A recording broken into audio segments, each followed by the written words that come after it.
Hi, I'm Allison Kulo. Hi, I'm Roger Goldman. Welcome to Mountain Money. Last week, KPCW wrapped up a rather spectacular summer pledge drive. Joining us in the studio right now is our general manager, Renee Bodley Miller, to talk about the results and thank the community for its incredible support. Thank you, Roger. And yes, thank you to our community for their amazing support. Guys, we broke a record, and man, we broke it big time. We're trying to go for a goal. Can I do full transparency here?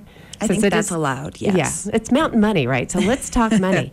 We had gone into this pledge drive hoping to raise $215,000. That's the highest we had ever raised in a pledge drive before.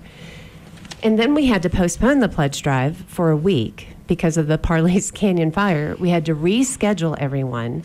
And thank you, everyone who came on air with us. They were really nice. There was only one group who couldn't reschedule. And in the first day alone, you guys, we had raised $110,000. Day one? Day one.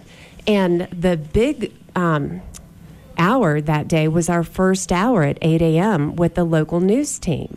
And so we had put out the call to all of the Broadcaster Club members whose renewals were due in August and asked them to please consider renewing in honor of the news team. And they stepped up. So that was fantastic. And then every day we raised more than $50,000. It was like $59,000, $62,000. And then on the last day, I believe it was like $119,000. So I'm sorry, I'm burying the lead. We raised $346,000. $346, you guys, compared to the $215 we thought we would do. This community loves public radio and loves local news. And Roger, you're the chairman of the Board of Trustees. You and I have talked about what we think is behind this. Well, you know, I'm smiling because Thursday morning you asked me where I thought we'd end up in the day, and I was woefully undershot it. And I think, you know, it's interesting. The sort of centrality of the role that the radio station plays admittedly got highlighted during our coverage of the Parley's Canyon fire. So many people have come up to me over the last week and talked about how during that community crisis, this was where they turned. And what was nice was we saw everything across the spectrum in response to that. I spoke to someone who lives here part-time, who is from Texas, who called in, and they're a new Broadcasters Club member. And they said, you know, we've been coming to the community in our second home for several years now. We've always listened to you guys, and we figured now is the time to step up. Obviously, you'd love to hear from a person like that.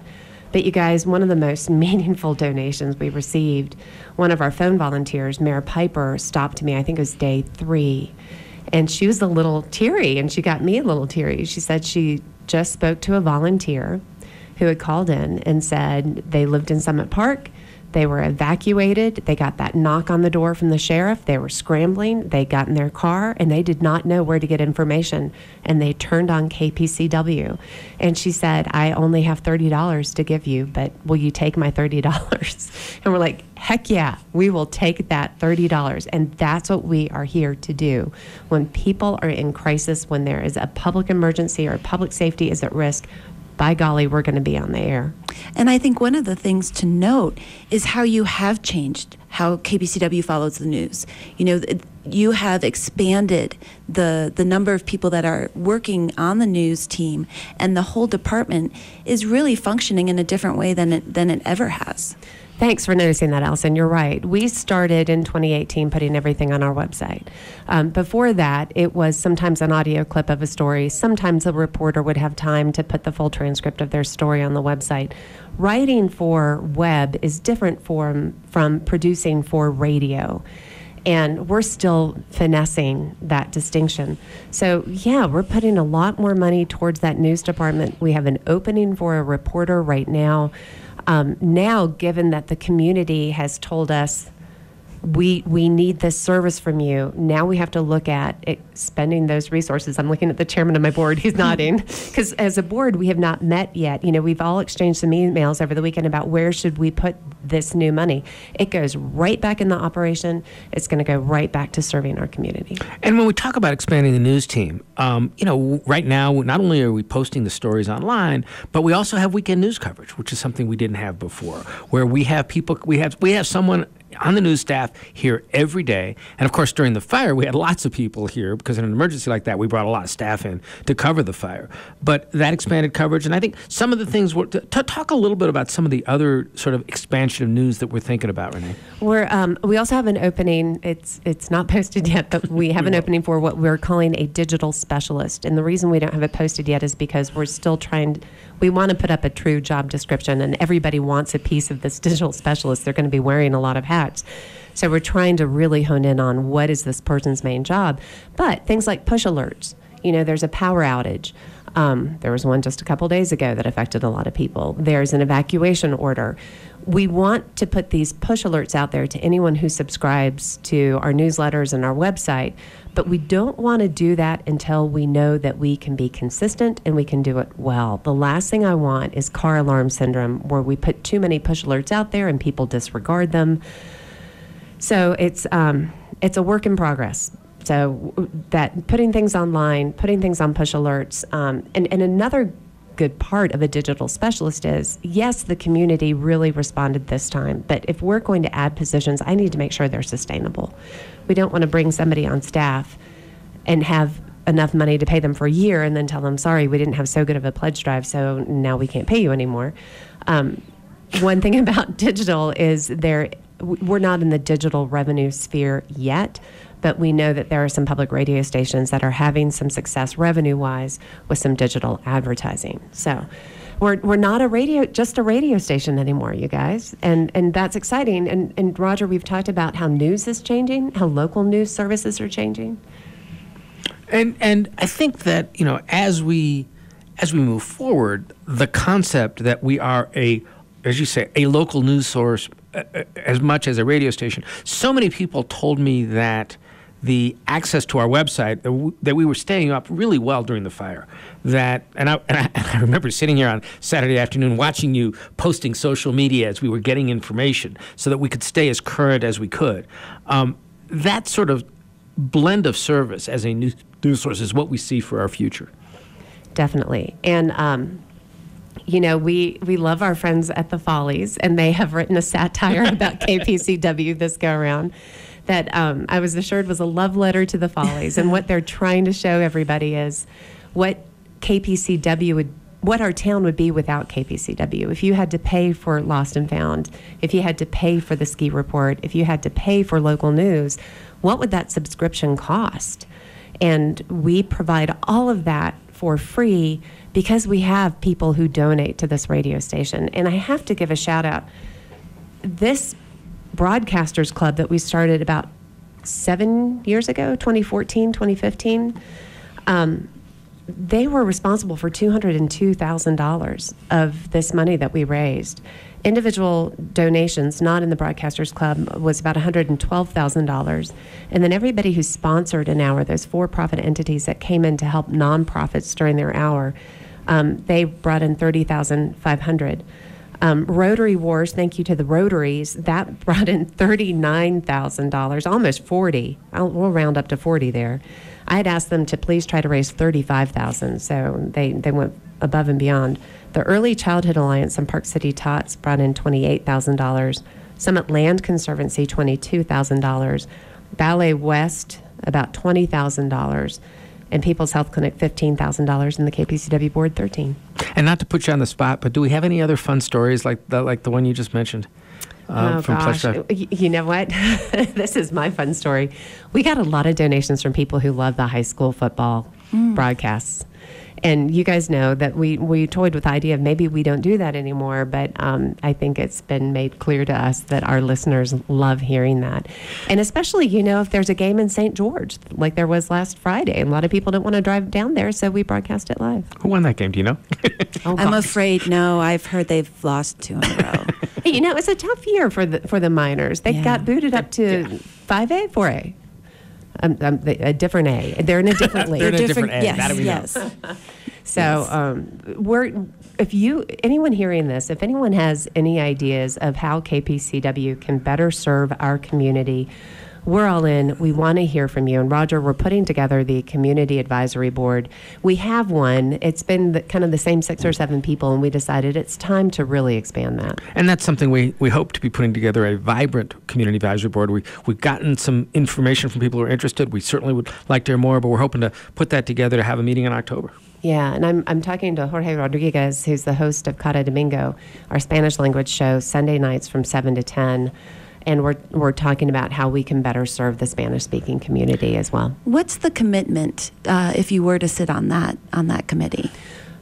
For Community Advisory Board? Yes. Great question. Thank you. We're talking about 3 or 4 times a year, about an hour or 2 long. Right, and this isn't going to be a sort of a generalized touchy-feely session. We are really going to look to our Community Advisory Board to ask them to react to specific things that we do, because we need to get advice on how to better the radio station. And one of the things Renee I've talked about is if we just do a general, what do you think? That tends to get a much less coherent and helpful response than, we did this, this, and this. What did you think about the way we did that? What did you think about the music we played? What did you think about the way we covered these stories? So we'll be looking for real feedback so that we, in a meaningful way, can understand what our community sees are the things that we do well and the things we could get better at. What's key is that you have to be a listener of the station, obviously, right? You have to know what we do on air. You have to look at us online. We're looking for people who are going to come with some really solid ideas, not suggest that we do things that we're already doing, or suggest an understanding of the station and our mission. If someone said, I don't think you should help local nonprofits anymore, well, that would be a non-starter. That's part of our mission. That's what we're here to do. So. Well, and I wanted to talk about that, right? Because, you talked and said how KPCW is able to do lost and founds, how we're able to really connect the community. And the work that is done here on air or for the local nonprofits is huge and amazing. So talk to us a little bit about how the pledge drive benefited them. Yeah, so every nonprofit that came in, and I think every single nonprofit hit their mark. We, for every dollar they raised over $1,000, we are going to match that in free underwriting. So the free messages you hear on air, produced messages. And I think every nonprofit hit their mark of hitting that goal, which maxed out at 100 spots. So you'll be hearing messaging, not only what our DJs read. So if a local nonprofit calls us, Ethel Preston, our office manager, she's in charge of putting these public service announcements together so our volunteer DJs read them on the quarter hours. So that's a free service, but if they wanted to put a produced message on the air, then that costs money, less than what a for-profit would cost. That's another way we serve nonprofits. But they will get 100 spots for free to use in the next 6 months. You talked about the importance of the Broadcasters Club, and it really was. But another interesting thing is this approach to our pledge drive. This notion of partnering with not-for-profits. I've heard a lot of pledge drives around the country over the years. I don't think I've ever seen anybody else do it exactly like this. Well, and when you think about another NPR affiliate, for example, if KUER, our sister station down in Salt Lake, were to do this, they serve the entire state. So I think it would be challenging for them logistically to determine which nonprofits they would want to bring in. Some NPR affiliates do something fun, like because FCC rules stipulate you can't use your airwaves to raise money for anyone else. You can only use your airwaves to raise money for your public radio station. But you can do things like challenge grants. So some public radio stations say, if we hit $50,000 today, then donor X is going to give $50,000 to Meals on Wheels.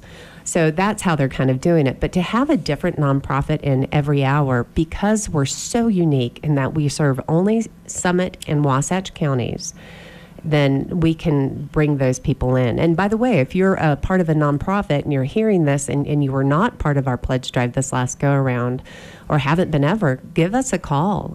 We've got another pledge drive coming up in March. Is that too soon? Do we have to start thinking about it already? Soon, yeah. I feel like we're starting to repaint the Golden Gate Bridge, right? Which is as soon as they finish one end, they start over. Anyway. But I do think it's important because, well, for you living in the heart of it this last almost 2 weeks because of the delay or the postponement, it is important to talk to the nonprofits now because there is a lot of coordination and messaging that they do around the hour that they are here helping KPCW raise funds. And what we're hoping is that we just, every time we do a pledge drive, it becomes more evolved. And Sarah Irvin, our new development officer here, she's been great at putting things together. But if you're a nonprofit and you want to come on air with us in March, be thinking about what you have coming up between March and August. If you have an event or a fundraiser that you could really use that free underwriting towards, save money in your marketing budget, come in, spend some time with us for an hour.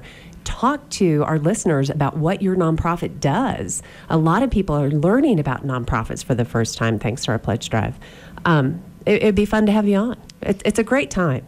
So let's just wrap it up one more time by telling people what your original goal was and what you hit.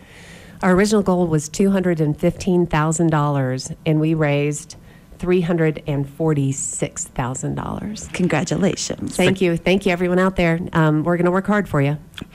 You've been listening to KPCW's Mountain Money. If you enjoy the show, make sure to leave a review no matter where you listen.